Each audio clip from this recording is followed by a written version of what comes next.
তো গাইস আজকে সুলু ভার্সেস ঢুয়ে একটা ম্যাচ স্টার্ট দিছি। তো সামনে দেখতে পাচ্ছি একটা প্লেয়ার, ওকে নক করা ট্রাই করতেছি।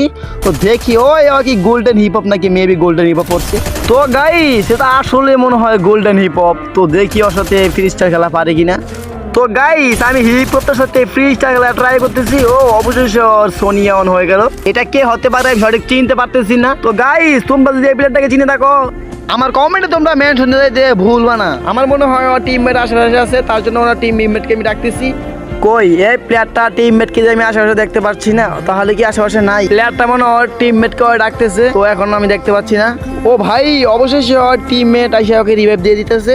তো আজকে আমি এই দুইটা প্লেয়ারকে ম্যাচটা ভুইয়ে দিয়ে দিব। তো আমি এই প্লেয়ারটাকে সুপার মেটকিট দিয়ে দিলাম। মেটকিট দেওয়ার পরে আমি বলতেছি এদিকে আসো। তো গাইজ তোমরা যদি এই প্লেয়ারটাকে চিনতে পারো আমার কমেন্টে তোমরা অনেকে মেনশন দিয়ে যাবা। তো আমি এই প্লেয়ারটা ভাই অনেক ভালো ছিল। ও লাস্টে দেওয়া টিমমেটটা খুবই ভাই মারাত্মক একটা কাহিনী করে। আমি এমনিতেই ওদেরকে বুয়ে টাইম দিয়ে দিতাম, তো ওরা যেহেতু বেইমানি করছে। তো ভাই তোমরা কারা ছিলা কমেন্টে বলে যেও, বুঝছো?